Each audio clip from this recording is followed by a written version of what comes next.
one of the physiotherapists here at Pinnacle Spine Sports. We like to have a real active model of care here at the clinic, and as part of that we include Physio Pilates exercises. These allow you to best understand how your body should be in space and use that to retrain your brain how to be moving throughout your day. As we do that, we want to make sure that we start with a really good posture. So what I'm going to do is run you through the 5 key elements that are going to allow you to do these exercises most safely and most effectively. So whether you join us in the studio or you join us online for our classes, putting this into place is going to allow you to get the most out of these exercises. I hope you enjoy. Okay, so Grant's here today to help us understand how the 5 key elements work in our body. So the first thing we want to think about is our breathing.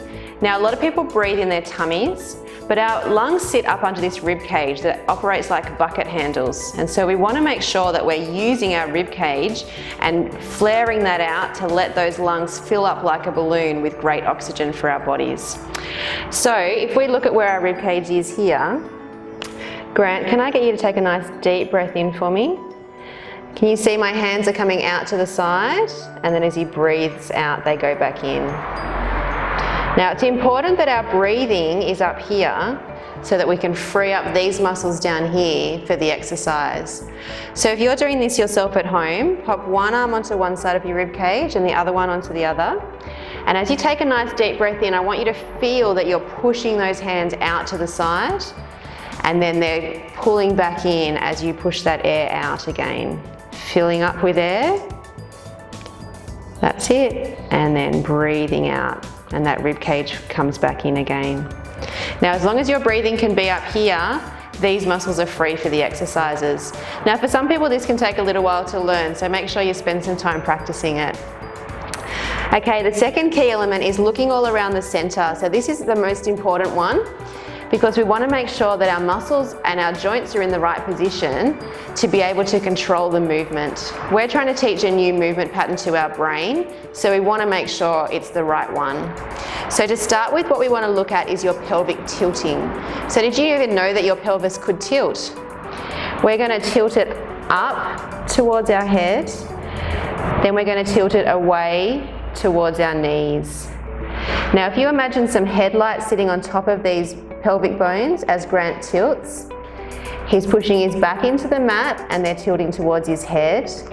Then he's lifting that back away and they're tilting towards his knees. So just work through that range a little bit yourself. Feel the difference as you push into each of those extremes, and then from there you're going to come to rest about the middle of that range. And that's what we call our neutral position. So you should feel like someone could just put their fingers underneath your back or slide a silk scarf under there, and then without your back wanting to press into the mat. So once you find that position, we need to get our muscles switching on for us. Now, the muscles sit between these 2 bony parts of your pelvis here, and the fibers sit across. Their job is to try and pull this pelvis all together to create that nice stability. So I'm going to put my fingers just inside those 2 bony points. Grant's going to take a nice deep breath in for me, and as he breathes out, he's going to try and make just under my fingertips go nice and firm. So you can see there's no movement through his pelvis, but I can feel that those muscles are working, and let them relax. So if you want to give yourself some feedback on that, pop your own fingers just inside those 2 bony points. Nice deep breath in for me, Grant.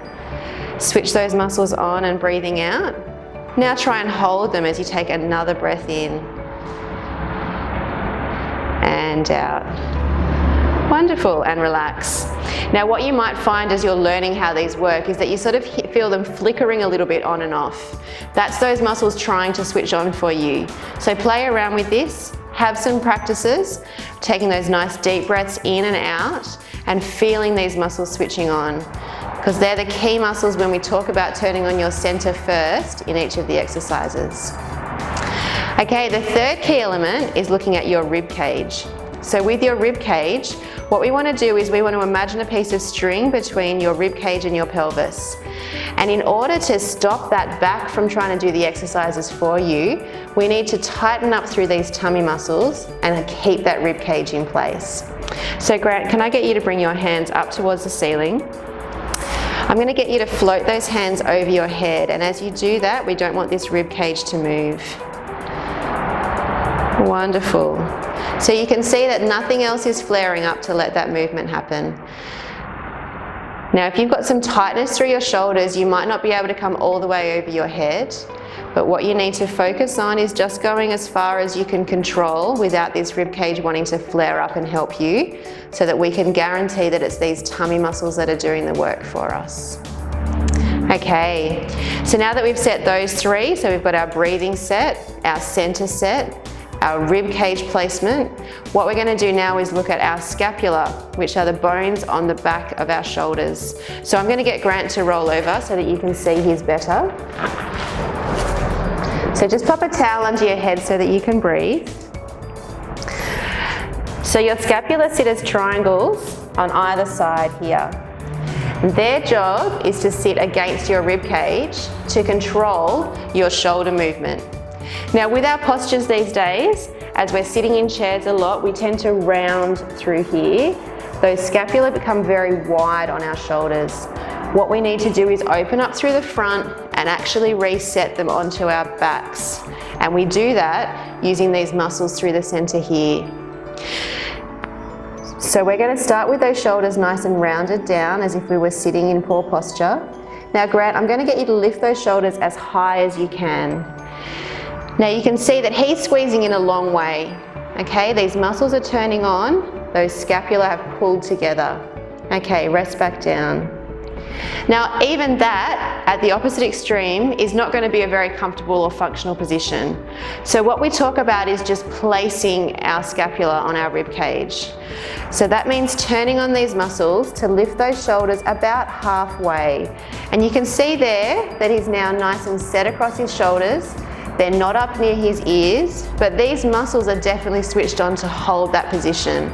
So when we talk about setting our scapula in position in standing or even in lying down exercises, this is what we're talking about, is these muscles here holding those scapula in place, so we're not just resting into that really hunched over position, but we definitely don't want you pulling back as far as you possibly can.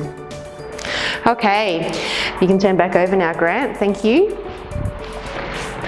The last one we talk about is our head placement. So we want to make sure that our necks are staying nice and long, okay? So whether you're in lying like Grant or you're in sitting like me, we want to imagine a piece of string just pulling us from our head straight up.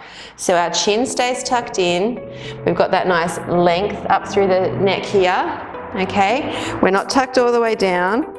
We're not stretched all the way up. We're just imagining that nice length through our spine.